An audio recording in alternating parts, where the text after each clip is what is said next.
Welcome to Her Fantasy Football. You can hear us on Blog Talk Radio / Her Fantasy Football and on iTunes. Make sure to subscribe to us on herfantasyfootball.com so you know what we're doing this off season. And chat with us on Twitter at HerFantasyFB and on Facebook / Her Fantasy Football.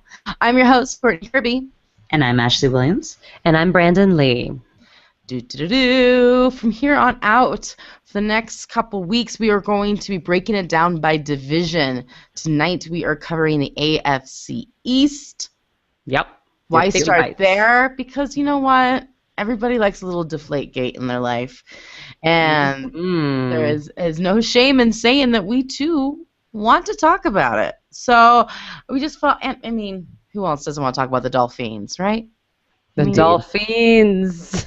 The Dolphins are back, people. I'm pumped. I'm excited to be covering this team. I must say. I wasn't so excited until I started really getting into it. And well, Ryan Tannehill's excited to be a Dolphin today. Yes, he is excited. Yes, he is excited, man. And so is his bank account. It's awesome. So is Andrew Luck and Russell Wilson. Yeah, no kidding. They're like, oh, this guy makes $96 million.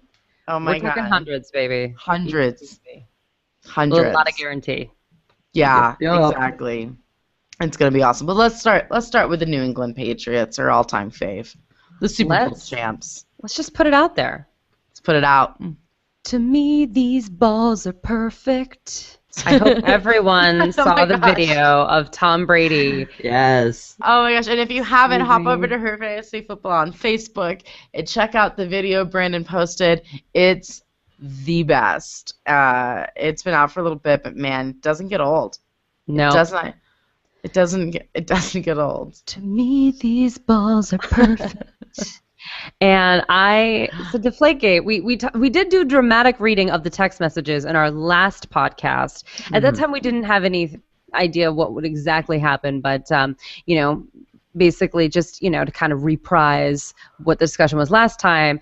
OMG, Spaz. One of our avid listeners, Susie, she said that was her favorite part of any of our podcasts we've ever done is when we went through the text messaging. And she's like, I just died. It wasn't us, really. It was them. Gotta thank them for the genius. The deflator. I mean, it's just classic. I mean, I hope he's dropped the 20 pounds he was hoping to drop. Seriously. Because as a woman, I can tell you, in all of the Cosmo magazines about losing weight, I have yet to see the deflator as a terminology. As a term, yeah. I have watched every single episode since the beginning of time of Biggest Loser. Yep. With several of men trying to lose weight, and none of them refer to themselves as the deflator. I bet they will next season, though. I guarantee it is now going to be a thing. Yeah. Oh, I would trademark that if I was. So anyway, it got much more humorous. The thing that I liked is that you never think of the Patriots having a sense of humor. But that was funny, guys. Try to use that as an excuse. You guys are cracking me up. Good one. Me up. Well, the Wells report was damning. So what did the Patriots decide to do? Okay, which also, by the way, where are my Uggs? Another thing that I really like. Anyway, so they have these messages with these pissed off equipment personnel, right? They called himself the deflator. That they make a website, okay? It is. You can still go to it, by the way. Why can't I find where this is? www. I think it's like wellsreportcontext.com. Yes, wellsreportcontext.com, where they basically bought a website so that they could present this counter-argument to the Wells report that basically said, hey, everybody knew what was going on. And in there, that's when they made these claims that Jim McNally was calling himself the deflator, not the balls that they were actually talking about in the text messages, which is what's so absurd about it. They were actually talking about the balls.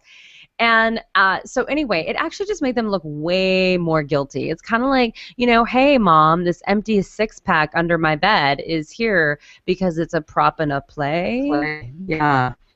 I refilled your vodka up because I just, it looked I got a hickey in high school. Oh, that's a good story. And my mom was like, what? And I was like, I ran into a broom. She just closed the door, and she was like, "Oh no, no." So basically, the deflator weight loss theory is the equivalent of I ran into a broom. Oh man, I don't know if I've ever heard that story. That's broom stressed you? Oh yeah, you don't remember this story? Oh yeah, I'm so much younger than you guys. So. Oh wow, it was classic. That's it was good. A classic deflator means weight loss move. We all did it once or twice, and the Patriots did it in their adult life, and I don't know how to feel about it. Yeah, and what you should have just done is put a scarf on and just avoided all notice at this point. Absolutely. Yeah, but you know instead, you have to come up with a ludicrous story, like, I got hit with a broom the 0 times I've swept, and I apparently need to lose weight and like to call myself the deflator. I love that. No one in the history of man has ever called themselves. They had something else that was totally ludicrous too as part of the argument. What was it? Beyond the losing weight thing. Like, it was absurd. There was so much. It was so long. I mean, it was not just like a statement. It was a story. Oh, yeah. A bad one to that. Yeah. It was really bad. I felt like all of the Patriots fans were really adamantly saying, this didn't happen, this didn't happen, this didn't happen. And then that website went up, and everyone got a little quieter. I think everyone was a little embarrassed. They may still believe it didn't happen, but I think they were embarrassed by that website. It was like, okay, I don't think they were. They don't have embarrassment. Okay. Well, I love like one of the announcers on NFL Network was, okay, now the Patriots are questioning our intelligence. Like, you've got to be giving me a break.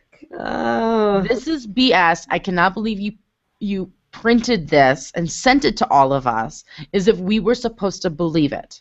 You are kidding me. I'm embarrassed for you.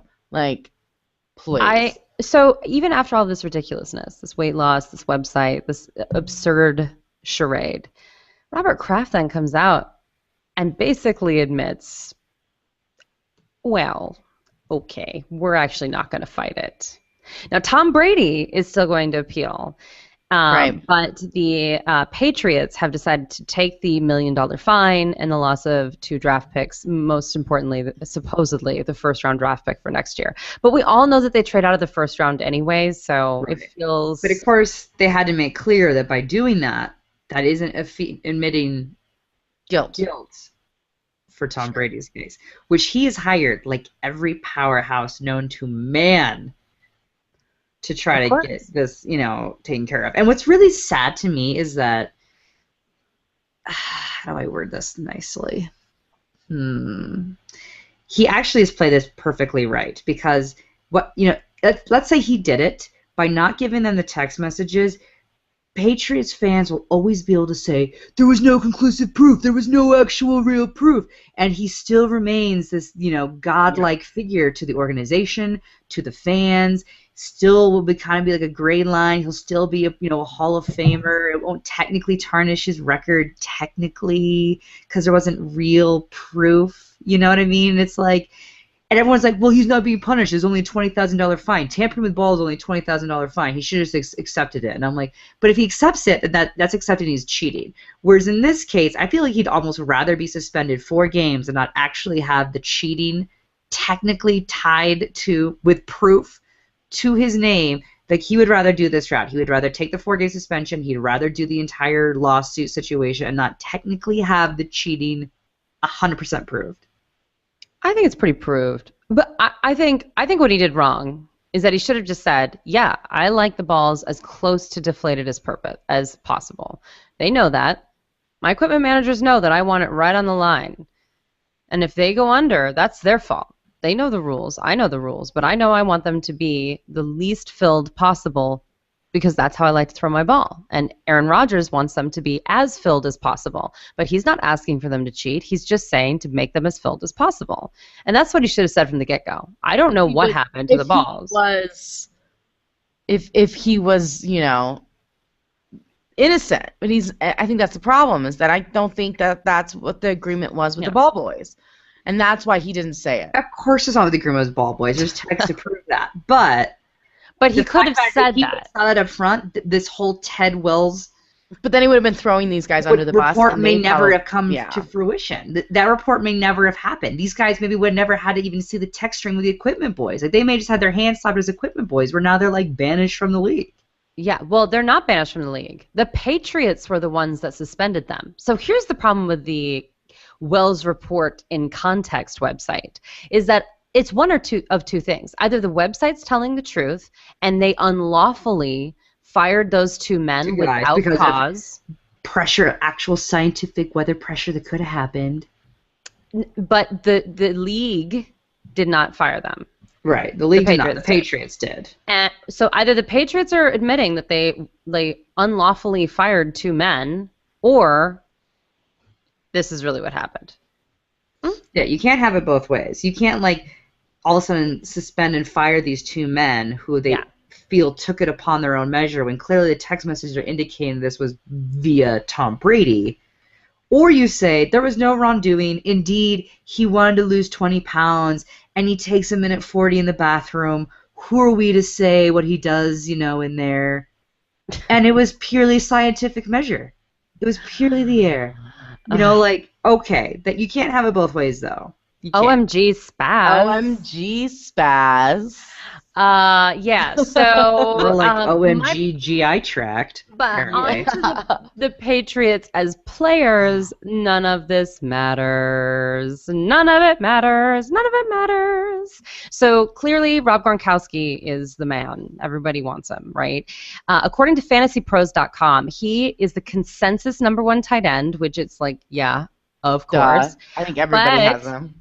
He is the #7 overall for average draft position, meaning you have to take him in the middle of the first round. Now, he's a tight end, and tight ends are terrible, who averages 75 yards and 0.8 touchdowns per game. Do you take him at #7? I do not.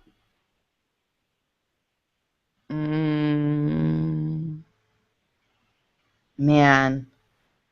No, I mean, I personally am not going to invest in a tight end. But, I mean, I want to upset it with you if you do. I think that is, I think, oh, man, he's one of a kind. You don't have anything like him. No, you can't say that about anybody else with any other position. But he's one of a kind. First round pick. Yeah, I think first round's okay. I think it's totally. I don't. It's I tough. would be more into him at the turn. Me too. I would say that's what I was going to say. Yeah. 11, 12. Like, I'm into that. Like, I can see that. But seven's high. Seven's really high, but he's one of a kind. I guess it depends on how you want to stack your team. But here's my issue, and tell me if I'm crazy. I know you guys have no qualms telling me when I'm crazy. Yes. Last year, I really do feel was an outlier in the fact that he was healthy all season. That's the first time he's been healthy all season long.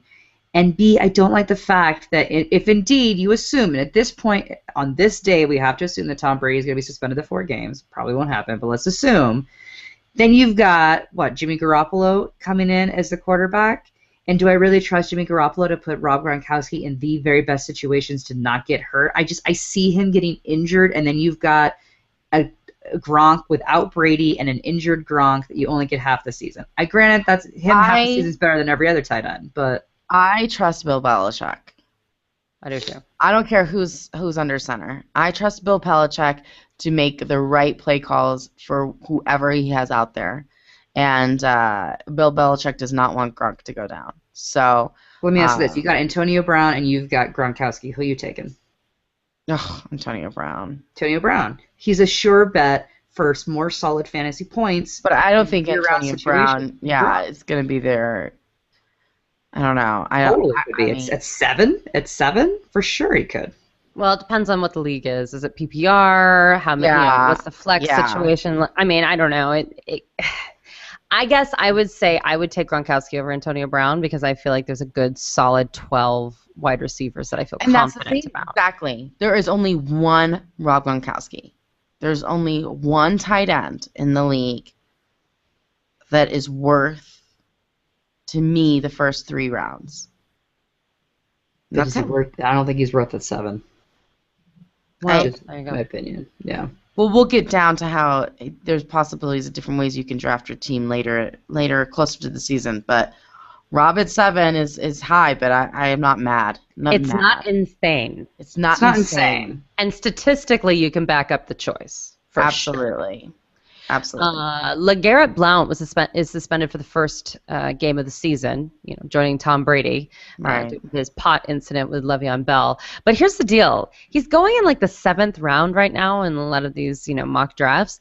I don't hate him in the 7th round. Now, you know our rule, which is never depend on a New England Patriot running back. Right. Never do it.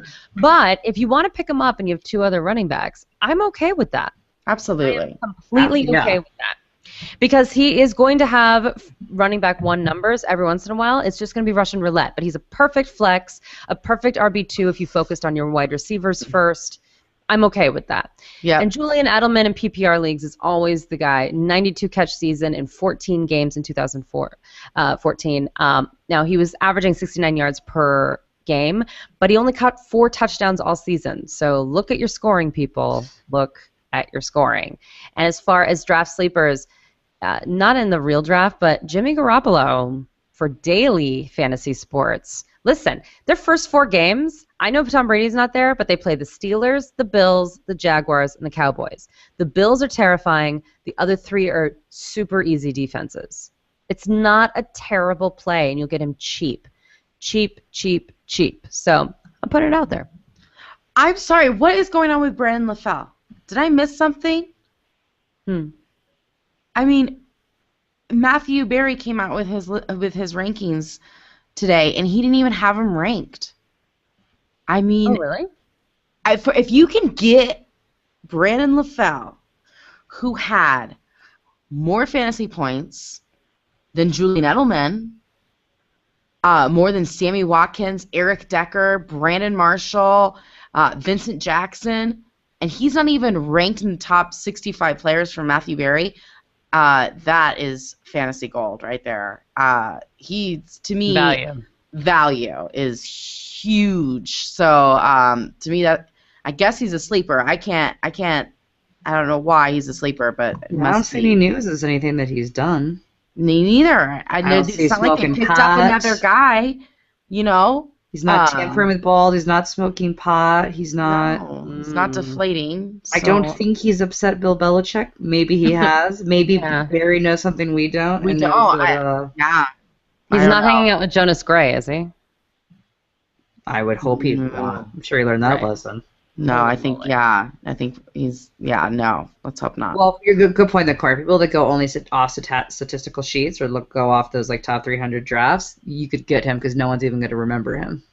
Huge. And Julian Edelman is great, and he is a PPR junkie, but Brandon LaFell makes huge plays. But Julian Edelman's also why people don't like PPR. Because they're like, this guy didn't even make it down the field. He's just catching the ball behind the line of scrimmage. Yeah. So, but a lot of people play in PPR, so you gotta, but yeah, good point. But Brandon LaFell in standard leagues gets you more fantasy points. So don't forget about him. So Buffalo Bills. The Bills. So I'm realizing now, because I kind of forget what teams I got in our draft, and then as I'm doing write-ups, I'm like, oh man, I have all the crappy teams. Except for the Bills. Except for the Bills. I'm like, I'm barely going to talk all season. But in terms of news, so it's been kind of interesting in terms of, which kind of got a little bit hush-hush this week with the new kicking rule, right? The new PATs. And so it's been interesting because, the Bills have been pretty quiet. They've just been signing their rookies. But kicker Dan Carpenter has expressed concerns over the new PATs. Him saying, being on field goal protection is probably the worst job in football. I know that, and all my linemen know that. Well, now they just went from a play that there weren't too many collisions to a play now where not only is the defense coming to take that point off, but also a chance to add 2 more points to their score. Yeah, not happy. And he's basically saying, along the lines of, for a sport that was trying to cut back on collisions, I think you're probably just going to add a few more in that situation. And he's not alone. Justin Tucker, Josh Brown, Josh Scobie all expressed that they weren't happy. And then Dan Bailey even went on and said that he took offense to the commentary the NFL was trying to add skill to the play. Yeah, because I'd like to see them kick a field goal. Right. I'm like, you are kind of offending every kicker by saying we want to add some skill to these plays. Like their job is completely unimportant. It's just like, oh, man. And no pressure at all as a kicker. Right. Please. Anyways, that's pretty much only like poor kickers. Even like it's not deflategate. It's the only news I got really for Buffalo. But in terms of draft must, Buffalo Bills defense, y'all. Oh, huge. Oh man. What they did to Aaron Rodgers in Week 15, I'll never forgive them because I lost 3 matchups due to that. But other than that, they are amazing. Yes. Amazing. So defense can play a really important part of matchups, and the Bills are as legit as it comes when it comes to defense. I mean, they were a top 3 ranked defense last year, and they have their powerful 3 coming back in Corbett Bryant, Stephon Charles, and Jarius Wynn. Plus, they have Alex Carrington back. So dirty, gritty team. I'm loving it. And more importantly with defense, special teams. Special teams is usually lumped into your defensive category, so make sure you look at how your scoring is done. Sometimes touchdowns get lumped to that particular wide receiver versus the defense, but most of the time it goes defense. And that's a huge part, and they've got Marcus Easley back, and now they got Percy Harvin on the team, whose entire specialty really is the special teams. So that is huge. It certainly isn't getting over 1,000 yards in a season. No. It's certainly not receiving. That's not really his gig. But special teams. Hello, Percy Harvin. So that's really exciting. And then you're obviously drafting LaShawn McCoy. I shouldn't have to even tell you that. He was the 12th highest scoring running back last year. So depending on your league, and if the people in your league purely go off stat sheets, you might be able to actually snag this guy if you aren't a top 5 pick. He's a shifty style kind of back, and they did get 2 fullbacks in the league, which means they're just going to kind of blow some holes open in the line, which is going to be awesome and really allow McCoy to really get through. I am stoked for McCoy's running back. Sleepers, not a whole lot. You got Marcus Goodwin, which is kind of be interesting. He's going to be utilized more this year than last year. Yeah, I thought they said that last year too. But it's a whole new regime this year. So, and, you know, Rexy seems to like him. So, Rexy. Again, when I say this, I am talking about a sleeper in terms of a 4th, 5th, 6th wide receiver in your draft. Don't go thinking this is your second wide receiver too, but a good option that you can kind of stack your roster for a bit as someone that you may need to fill out in a bye week. Really I was actually talking to a guy about a sleeper. He's like, give me a sleeper. And I was like, Cody Latimer from Denver. He's like, oh, good. I'll have to remember that. I was like, but when I say sleeper, I mean deep sleeper. Deep sleeper. I don't want you. He's like, oh, yeah, I'm totally one of those guys that'll take him like in the 3rd round. I was like, don't do that. Don't do that. I did not tell you to take him in the 3rd round. That's the problem with these sleepers is that people hear the name and they take them too early. Don't do that. Sleepers by definition means that you are not drafting them until like at least the 6th or 7th round.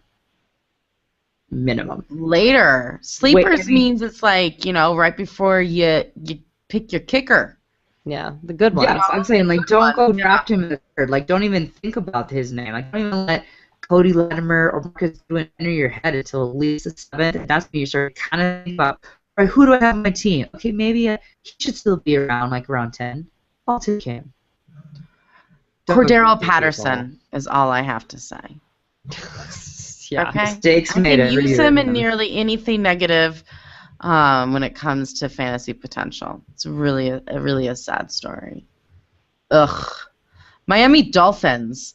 Ryan Tannehill signed his new contract for a 4-year extension for $77 million of new money. It's a lot of faith. Faith in Tanny. It's not a lot guaranteed because, of course, you know, their offensive line is improved, but there is opportunity for him to get injured, as we know how he likes to get sacked. But yeah, he's the first one out of that graduating class, that drafted class, to get a contract. So Andrew Luck, money. I love it. Somebody is like, he's going to be an owner when he gets his contract. It was their punter. Yeah, the punter said that. Yeah. Oh, and man. he makes $96 million, then Luck's going to own the Colts. That's amazing. What's fun about the Miami Dolphins is that there is no must drafts. There's nobody going first, 1 through 10 in their position, right?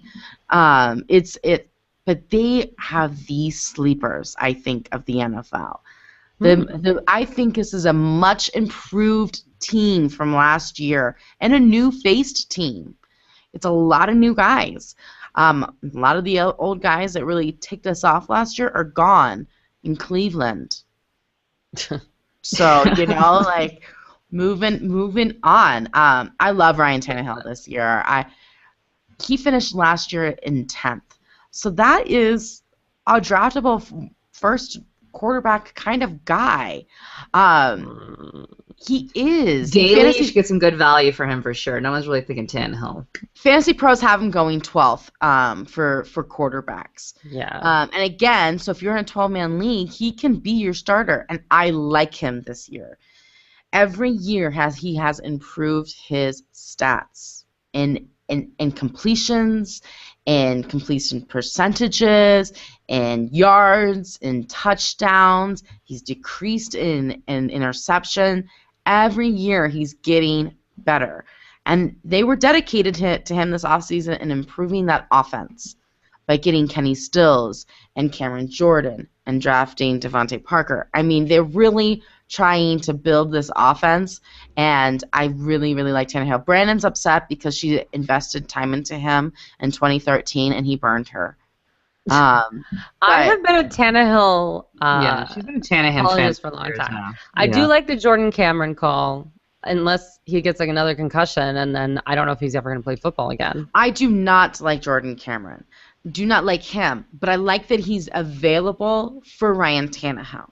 So let me this isn't that I love everybody that's on the Miami Dolphins offensive squad.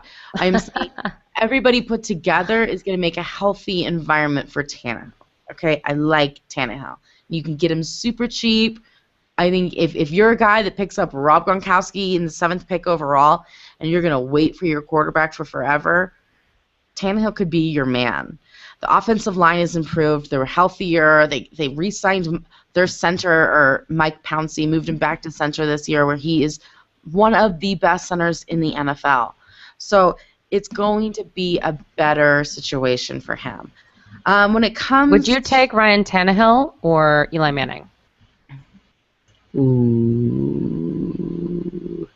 I really like Eli Manning this year too. Eli. And these are both guys that are possible of screwing you over, right? I like the parts around Eli more than I like the parts around Tannehill. I do, and that's true. But would you take Ryan Tannehill or Tony Romo? I'm just saying these are the guys that I would take instead of Tannehill. I would take Romo over Tannehill. You're talking about guys that have the elite wide receivers on their squad. I'm comparing Tannehill to the guys that, I think Tannehill's ranked above Tom Brady.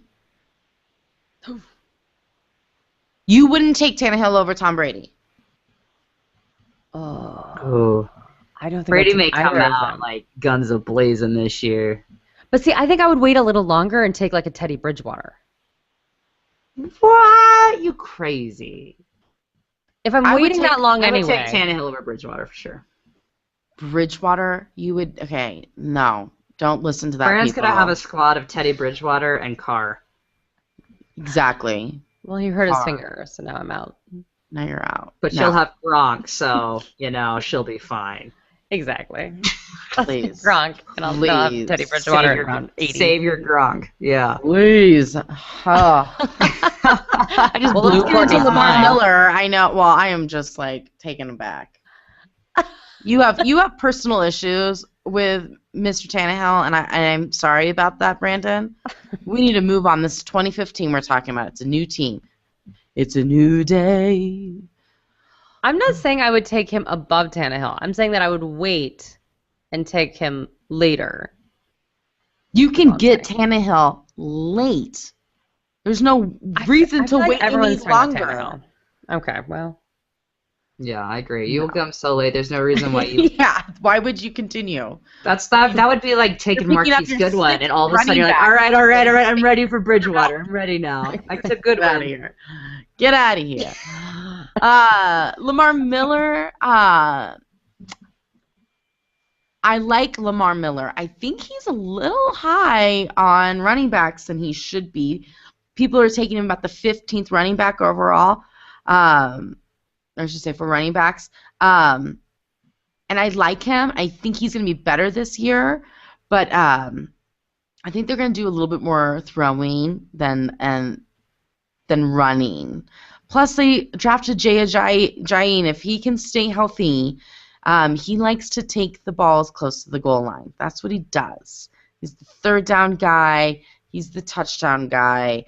So that could affect with Lamar's fantasy points. I don't hate him. He's not my favorite back. Yeah, and Jordan Cameron, guys, he is the breakable tight end. He is the most frustrating person. Yeah. In the NFL and to watch on Sundays. Seriously, like it is crazy. If you want to do that to yourself, that's on you. Last year he only had 424 yards and 2 touchdowns in 10 games. Yeah, but last year he was a Brown. I mean, valid point. You're right. Okay. He had 3 quarterbacks. I would say if you draft him, you better draft another tight end almost immediately, because the chance he's going to be out half the season very high. Handcuff yourself. Or just take Gronk at 7. Who tight end is for Miami yet, but I mean, I would take Charles Clay. Just take Charles Clay and not Jordan Cameron. Receivers-wise, as I said, they got Kenny Stills. They drafted Devontae Parker, who I really enjoy, but they have Jarvis Landry. And don't forget about him, you guys. He's legit. And I think he's going to have really good numbers this year now that the ball can be spread out a little bit. We're going to keep Devontae Parker probably more towards the center of the field, and they're going to air the ball out to Kenny Stills. Kenny Stills is the guy that's a boomer bust player. Mm-hmm. So prepare for that when you draft him. I have a feeling, I love Tannehill's arm. I think he can air that ball out. I think Kenny Stills is going to have some great, fantastic games. Sometimes it's going to be a hit or miss. So I'm interested to see how this preseason pans out and how they're using their offense, all their key players in the receiving core.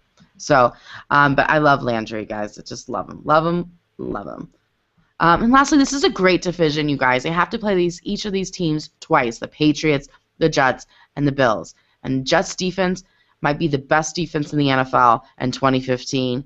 I do not look forward to playing them. The Patriots have great guys in that backfield and to stop the run. I mean, this is going to be tough. And it's going to be tough for Miami's defense to keep up as well, although they have a great defense. I wouldn't draft the Miami defense, but they are a team that I would pick up and play to their matchups. Because outside of their division, their games are very favorable. They play against some teams that they can beat. So just keep an eye on that. New York Jets. Jets. The Jets are the Jets. So, guys, there is apparently no quarterback controversy Absolutely anymore. Not. Nope. In case you were curious, it's not, guys. We are all in on Geno Smith, apparently. All in. So I guess that's that. And we'll have to see how it pans out. We might as well give him $96 million. Might as well. Right? Geno is the man. The man. In other news, Darrelle Revis is not the man if you are a Patriots fan. I love Darrelle Revis. You stopped yourself. He has no sympathy for Tom Brady, and even said such things that I loved him so much. I probably have too many quotes for one person to say in one thing, but I'm gonna say him anyway because touche, Darrelle. Dramatic reading podcast. If I fail a drug test, then I fail a drug test. If I get a DUI, I get a DUI. If Tom gets caught with a DUI, it's a DUI. If they are saying that he did what he's done, then the suspension is suspension. Boom. First one. I can't disagree. Then it goes, New England's been doing stuff in the past and getting in trouble. When stuff repeatedly happens, then that's it. I don't know what else to tell you. Stuff repeatedly happened through the years. You got Spygate, you got this, and that, and everything else. Obviously, in those situations in the past, they had the evidence, so they did what they needed to do. And then he went on and defended the commission a sense by saying he's the judge, jury, and executioner. Then Revis said of Goodell, who danced around whether or not he was going to rescue Brady in the appeal and all that kind of good stuff, is that he's like, everybody signed off on it. Why didn't we stand up when it was time to stand up? You can talk about it after the fact, but we all agreed to it. So the union's got to point the finger back at the union. I agree. Woo! I do agree. He's totally right. You can't be upset when he hands the punishment out, right? And I'm like, thank you, Revis. Good for you, Revis. Thank you. I like it. You can tell I have very little to talk about with the Jets. So we'll move on to some must-drafts. Don't be scared of picking up Brandon Marshall or Eric Decker with the revelation that there is zero quarterback controversy and that Geno is the man. Oh, yeah. Still a top 30 player, with not other real option to take attention away from him. So the fact that we got Brandon Marshall in the mix, and we got this new vote of confidence for Geno Smith, I got a feeling that Geno's going to be able to produce, for at least half the games. That's a step up. And I think, hopefully with the vote of confidence and some offseason chemistry, we got Brandon Marshall and Eric Decker. We got legitimate options on both sides of the field. It's going to open up both. Yeah, I feel good about drafting both of them. Yeah, do not get scared. I also like Stephen Ridley, that he's now a Jet. Again, I can't give the fact that he's a Jet, but I think he could have a pretty darn good season. Mainly, again, I'm not talking necessarily RB1 or RB2, but I love him in a flex because I do think Geno's going to get in trouble and he's going to have to do a short yardage dump off, which makes Stephen Ridley a perfect guy for that. Yay! So I enjoy Ridley. I'm so happy he's not playing for the Patriots. Yeah, what they did to his confidence. Oh man. Yeah. So we're hoping for some I feel like the Jets offseason needs to be all about confidence. Sleepers, Jason Morrow, I guess. Yeah. We'll build everything. When you're a Jet all the way.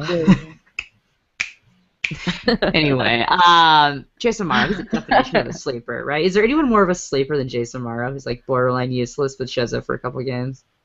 Love it. Well, he was a rookie, and all tight end rookies are useless. Reminder, all tight end rookies are useless.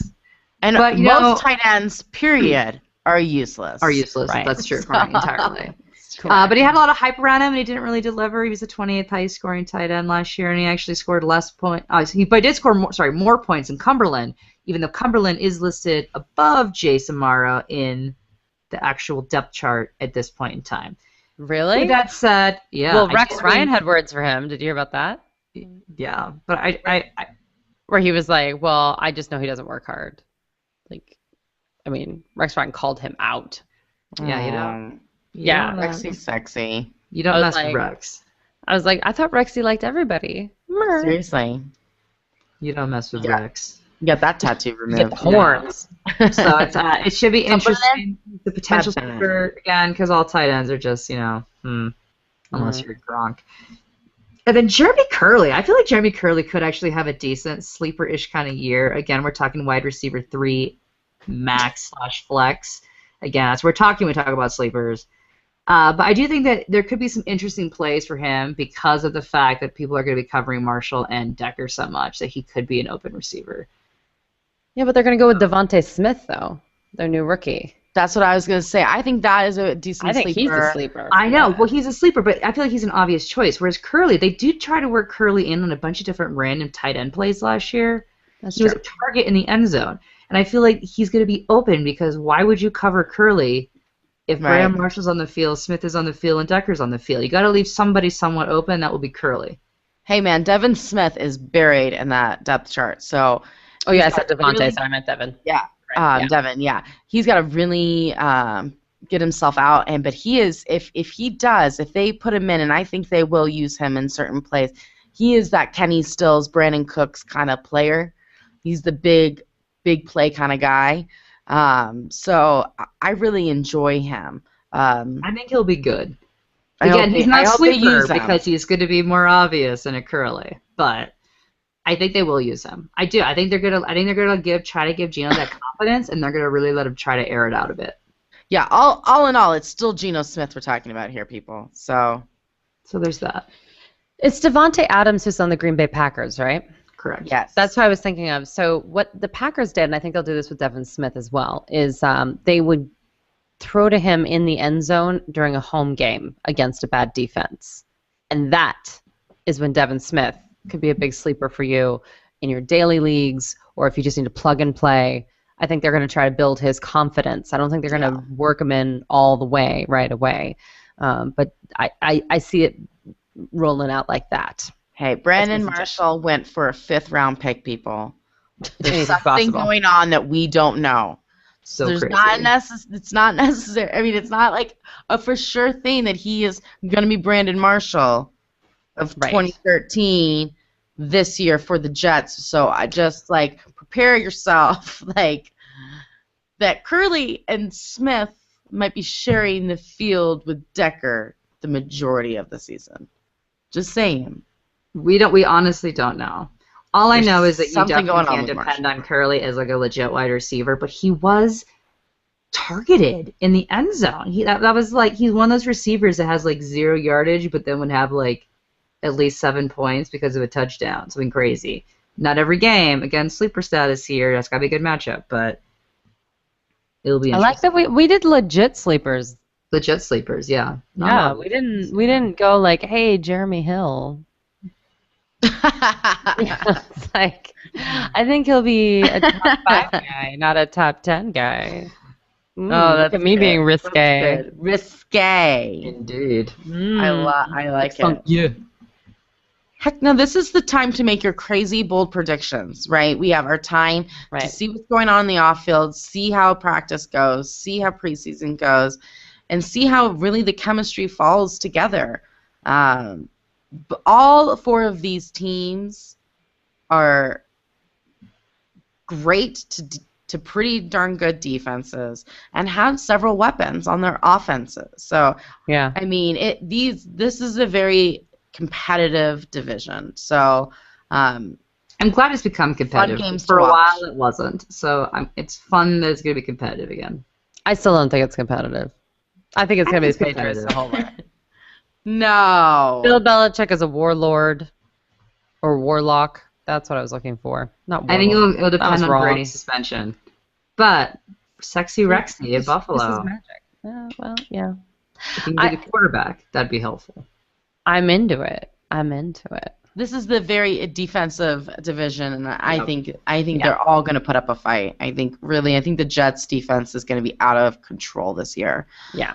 So, and hey, we saw that Seattle Seahawks made the Super Bowl 2 years in a row. Defenses, and running backs. Yes. Yeah, that's a thing. I guess that's a thing. So, it's details. We just need Ridley to step that up, right? Yeah. Come on, Ridley. Hold on to the ball, my friend. Hold on. Hold it. Well, this was fun, you guys. AFC East was a good time. Lots of good picks, and obviously a lot of sleepers. We enjoyed them.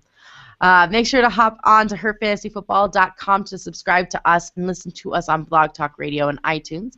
It'd be nice if you left us a nice little ranking. 5 stars would be great. Thank you very much. Also chat with us on Twitter at HerFantasyFB and on Facebook /HerFantasyFootball.